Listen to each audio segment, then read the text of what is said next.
उठा के लोगों को ले जा रही थी जैसे ये आतंकवादी हैं। हमने कहा कि 24 तारीख वाले पेपर में के सवाल 25 में रिपीट हुए 60-70%, तो वो बोले ये तो अच्छी बात है।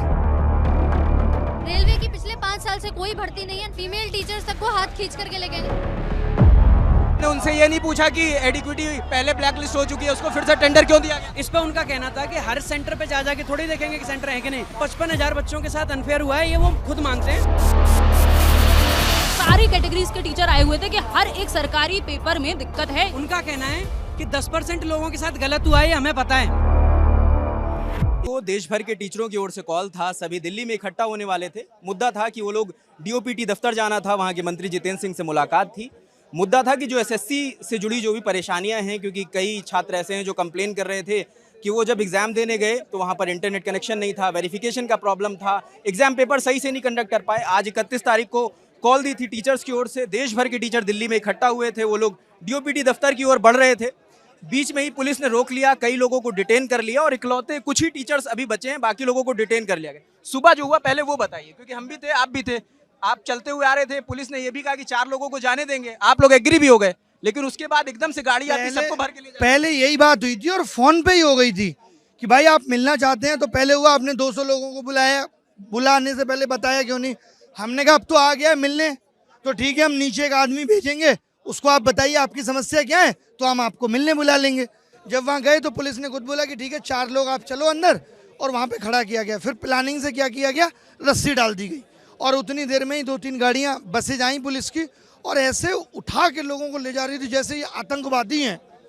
ऐसा सीन था, मेरे को पहलगांव वाला सीन याद आ गया कि ऐसे लोग उठा के पुलिस वाले टीचरों को रख रहे हैं। इनका देखिए कड़ा मोड़ दिया, हाथ मोड़ दिया, मतलब अत्याचार जिसको कहते हैं वो कर रही है इस देश की पुलिस। किसके इशारों पे? सरकार के इशारों पे। तो वहाँ से इन लोगों ने कुछ टीचर्स बच के यहाँ आ गए, और बच्चे सारे कुछ सीजीओ कॉम्प्लेक्स बैठे हुए थे, उनको यहाँ ले आए। सीजीओ कॉम्प्लेक्स वालों ने मीटिंग भी की, और मीटिंग में सिर्फ मजाक किया। इतनी मजाक वाली बातें बोली। जब हमने कहा आपको तो पता है इशू कि 24 तारीख वाले पेपर में के सवाल 25 में रिपीट हुए 60-70%, तो वो बोले ये तो अच्छी बात है। हमने कहा कैसे? बोले 24 वाले बच्चे सोचेंगे ये जो आया अब ये कल तो आएगा नहीं, उनके लिए सरप्राइज हो जाएगा। चेयरमैन बोल रहे थे, चेयरमैन के ही जो डायरेक्टर है वो बोल रहे थे, चेयरमैन के सानिध्य में ही था सब कुछ। और कुछ दिन पहले नोटिस निकाला था कि अगर आप क्वेश्चन रिपीट नहीं होंगे, और दूसरी बात ये था कि अगर कोई इसका कोई टेस्ट होता है और उसे कोई यूट्यूब या उस पर कराता है तो उसके अगेंस्ट क्या करेंगे, लीगल वो करेंगे। एआई क्वेश्चन बना रही है जो बिल्कुल फ्रेश क्वेश्चंस होंगे। तो वो काम चल रहा है जो उसमें कि एआई क्वेश्चन बना रही है जो एकदम फ्रेश क्वेश्चंस होंगे, बट वो कहीं से कहीं कुछ भी पूछ लिया जा रहा है, वो पता ही नहीं है, कई बार सिलेबस से है नहीं है, कोई उनको देख ही नहीं रहा है इन्विजिलेटर के ये बनने सही बने नहीं बने, बस वो अनटच्ड है, जैसा कि सर बता रहे हैं कि वहाँ पे ये कहा ऐसे कह रहे थे हम जो क्वेश्चन बनाते हैं वर्जिन क्वेश्चन है, वो अनटच्ड है, इसीलिए उनमें गलती है कि हम किसी से ऑडिट नहीं करा सकते। इनफैक्ट चेयरमैन भी उन सवालों को नहीं देख सकता, एआई बना रहा है, एआई बना रहा है। सही तो बने वो कम से कम। और सर इमेजेस वाले सवालों में सवाल है, इमेजेस ही नहीं है। इमेजेस ही नहीं, बच्चा कैसे सॉल्व करेगा? माउस नहीं चल रहा बच्चे का, जब माउस पेन की तरह है, जब माउस नहीं चलेगा, सिस्टम नहीं चलेगा, तो इसका मतलब आपने बच्चे के हाथ से पेन छीन लिया। मैंने डायरेक्ट बोल दिया कि आप लोग गलत सवाल पूछ के केवल कमाई कर रहे हो 100-100 रुपए की। मैं ऑफेंस हो गया, आप अपनी ये बात वापस लीजिए।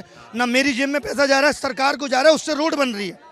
इतनी इलॉजिकल बातें। सिस्टम स्पष्ट है, क्लियर है। जो देश के अंदर लॉजिकल, पढ़ी लिखी और ऐसी बातें जो समाज के लिए कॉमन इंटरेस्ट की है, वो सारी चीज़ें सरकार ने गलत साबित कर रखी है। इसी स्थान पर आज से 1.5 साल पहले हमारे पहलवान भाई बैठे थे, आज एसएससी के साथी बैठे हैं, कुछ समय पहले स्टूडेंट्स भी बैठे थे नीट के मुद्दे को लेकर। तो चीज़ें स्पष्ट और क्लियर है।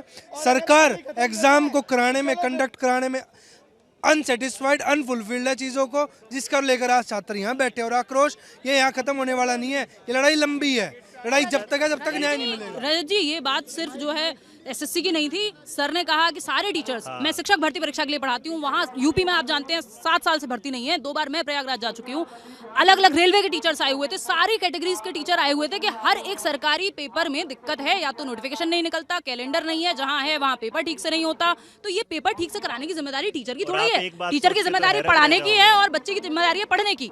ये व्यवस्था प्रशासन को सही करनी चाहिए। एक बात को हैरत समझोगे कि बच्चे का 19 तारीख को पेपर है, उसके बाद अगले दिन बताता है कि पेपर कैंसिल हो गए, बच्चा पेपर देने गया 10 लाख, बताइएगा हालत ये है। इसमें यहाँ पर हो रही है। मैं रेलवे के लिए पढ़ाती हूँ। रेलवे की पिछले 5 साल से कोई भर्ती नहीं है, ना कोई एनुअल कैलेंडर है। बच्चा परेशान हो रहा है। ग्रुप डी में पहले 10वीं ITI का दे दिया, उसके बाद यहाँ पर उसको भी हटा दिया। कोर्ट का केस लगातार चल रहा है, कोई सुनवाई नहीं है, कोई ठीक तरीके से यहाँ पर इन्होंने यहाँ कोई प्रॉपर कैलेंडर नहीं बनाया हुआ है। आप भी गए थे साथ में क्या? हम लोग गए थे सुबह में वहाँ आज सुबह हम वहीं थे और आज जो शिक्षकों के साथ में जो व्यवहार हुआ वो वास्तव में बहुत ज़्यादा निंदनीय था। मतलब हम सभी टीचर मिलना चाह रहे थे कि हम जाकर के सम्मानित पदाधिकारियों से मिलें, लेकिन वहाँ पर हम टीचर्स को खदेड़ा गया।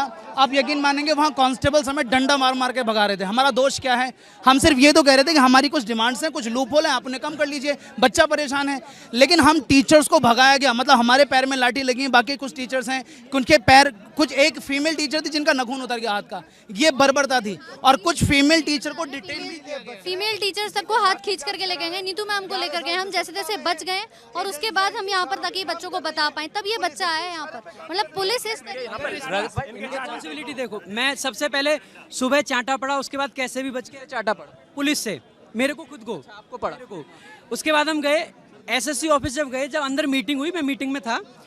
जो उनके बेतुके जवाब थे कि सरप्राइज था, उन पे मैंने क्वेश्चन भी करा कि सर, उन्होंने पता है एक एग्जांपल दिया कि पेपर में पहले होता था ना कि ये क्वेश्चन आ गया, इसको मत पढ़ो। मैंने कहा कि सर ऑब्जेक्टिव पेपर है, तो पता है क्या कह रहे कि यार पेपर कैसा भी हो क्या फर्क पड़ता है। उनका कहना है कि 10% लोगों के साथ गलत हुआ है, ये हमें पता है, लेकिन 10% के लिए ना हम जिम्मेदारी नहीं ले सकते हैं। मैंने कहा कि 10% तो बहुत बड़ा नंबर है। कह रहे कि 55,000 लोग हुए, 55,000 लोगों के लिए हम दोबारा पेपर नहीं करवा सकते हैं। तो ये टीचर को एक मेल पुलिस वाला कैसे पकड़ सकता है? फीमेल टीचर को पकड़ के इन्होंने बस में डाला है। फीमेल टीचर को कोई पुलिस वाला, फीमेल होनी चाहिए थी वहाँ पर, मेल जो पुलिस वाले हैं वो फीमेल को पकड़ के बस में डाल रहे हैं। वहाँ पे 40 से 50 टीचर हैं जो डिटेन्ड हैं, बस में उनको घुमाया जा रहा है एक जगह से दूसरी जगह। अभी नजफगढ़ थाने में उनको बिठाया गया है। टीचर्स क्या है, अपनी बात रखने गए थे। किसी को भी तो छोड़ा भी नहीं गया। काफी ऐसे टीचर है हमारे साथ ही, छोड़ा तक नहीं गया है। बहुत बुरी तरीका से ऐसे कभी नहीं करना चाहिए। शिक्षक है हम, टीचर हैं, मतलब ऐसे क्या रहता है, वो टेररिस्ट है क्या? ये चीज बहुत गलत है। एक चीज ये बताइए, आपने उनसे ये नहीं पूछा कि एडिक्विटी पहले ब्लैक लिस्ट हो चुकी है, उसको फिर से टेंडर क्यों दिया गया? हमने उनसे ये बात कही, और मैंने जब ये बात कही ना, तो उनका कहना था कि उन्होंने टेक्निकल जो एवेल्युएशन है वो पूरा किया। मैंने उनसे ये भी पूछा कि जब टेक्निकल एवेल्युएशन करते हैं तो क्या सेंटर्स का असेसमेंट नहीं किया गया? तो इस पर उनका कहना था कि हर सेंटर पे जा के थोड़ी देखेंगे कि सेंटर है कि नहीं। उन्होंने हमसे वादा किया। इनफैक्ट मैं आपको बताऊं ना, जो उन्होंने लॉजिक दिया इतना बेतुका था। उनका कहना था कि कोई आदमी आपसे आके कह जाए कि वो 40 लोगों का खाना आपके यहाँ लेके आएगा और आप 40 लोग बुला लो और वो 20 का लेके आए, तो हम क्या करें? मैंने कहा कि ये कोई लॉजिक है? खाना और पेपर में बच्चों का भविष्य है। करोड़ों की संख्या में उन्होंने डाटाबेस भी बताया कि 2.73 इतना करोड़ बच्चा हर साल पेपर देता है SSC का, और इसमें जो टेंडर दिया गया है वो एडिक्विटी को दे दिया गया। तो उनका कहना है कि सब चीज़ें चेक करके दिया गया है, एक चीज़ चेक नहीं है। उन्होंने साफ कह दिया कि कोई पेपर डिले नहीं होगा, कोई पेपर कैंसिल नहीं होगा। अनफेयर हुआ है तो 50,000 बच्चों के साथ अनफेयर हो गया तो क्या हो गया? ऐसा वो कह रहे हैं। उनका कहना है कि 55,000 बच्चों के साथ अनफेयर हुआ है, ये वो खुद मानते हैं, और उसको सारी की सारी फुटेज को वो देख रहे हैं। कह रहे हैं कि इनमें कुछ हो सकता है, स्क्रिप्टेड हो, इसमें हो सकता है, वो हो सकता है। Zero responsibility ultimately zero responsibility. मैं, अविनय सर और एक सर और थे, हम 3 लोग गए थे। ये बताइए, अगर 2400 की वैकेंसी है, अगर 55,000 के साथ गलत हुआ है तो क्या जस्टिफाई करना? उनका कहना है कि फॉर्म 23 लाख लोगों ने भरा है, 23 लाख का तो 55,000 जो है ये 10% भी नहीं हो पा रहा है, उनका ये कहना था। आप बिहार से आए हैं? हाँ, पटना से आए हैं। पटना से आए हैं। स्पेशली जो है बिहार के भीतर भी SSC में तो जो गड़बड़ियाँ हैं वो तो है ही, बिहार के भीतर भी हर एग्ज़ाम में कहीं ना कहीं क्वेश्चन पेपर लीक हो जाता है और फिर तमाम प्रकार की गड़बड़ियाँ आती है। तो मतलब कुल मिलाकर के परीक्षा में पारदर्शिता लाई जाए, इसको लेकर के जो है हम यहाँ आए थे ताकि जो है अपनी मांग को दिल्ली से बुलंद कर सके। सर, हम सारे लोग SSC में रिफॉर्म चाहते हैं। जिस तरीके से SSC गलत कर रहा है बच्चों के साथ, 1-2 बच्चों के साथ नहीं हो रहा है। SSC डेटा दे रही है 55,000 लोगों के साथ दिक्कत हुई है, लेकिन मैं कह सकता हूँ भारतवर्ष के 28 राज्य के सारे जिलों में हर सेंटर पे दिक्कत हो रही है और SSC हर जगह दिक्कत कर रहा है। माउस की दिक्कत हो रही है, कीबोर्ड की दिक्कत हो रही है, सेंटर की दिक्कत हो रही है, न्यूज़लेटर की दिक्कत हो रही है, हर जगह दिक्कत हो रही है। और हम चाहते हैं लल्लन टॉप के माध्यम से आप सारे लोग अपनी बात को उठाएं। अगर ये भारतवर्ष तक हर जगह पे बात लेकर जाएंगे तो हो सकता है बहुत हज़ार लाखों बच्चों का सुधार हो सकता है इस बात को लेकर। और ये वो टीचर हैं जो लगातार प्रोटेस्ट कर रहे हैं, आज सुबह भी थे, और कई टीचर हैं इनमें से जिन्हें डिटेन कर लिया गया है। अभी नहीं पता कि उन्हें पुलिस ने कहाँ पर रखा है। तो अब ये देखना होगा, ये जो मूवमेंट है, जो मूवमेंट तैयार हुआ है टीचरों के द्वारा, ये कहाँ तक जाता है। क्या ये यहाँ से जो अभी आपको अनाउंसमेंट सुन रहे होंगे, अनाउंस किया जा रहा है कि सुप्रीम कोर्ट की गाइडलाइंस के तहत यहाँ पे 5 बजे तक ही स्टूडेंट्स बैठ सकते हैं या टीचर्स बैठ सकते हैं, इन्हें 5 बजे यहाँ से उठना पड़ेगा। तो ये ज़रूर देखना पड़ेगा कि अब 5 बजने वाला है, अभी 5 बज गया है, तो ये प्रोटेस्ट जारी रहेगा, ये लोग यहाँ से उठकर कहीं और जाएंगे। जो भी अपडेट होगा वो हम आपको देते रहेंगे। कैमरे के पीछे राशिद है, मेरा नाम रजत है, देखते दलाल ऑन टॉप। शुक्रिया। लड़ोगे नहीं तब तक हक मिलने वाला नहीं है। तो इस लड़ाई में इस देश के सभी युवा साथ दें ताकि ये लड़ाई जीती जा सके।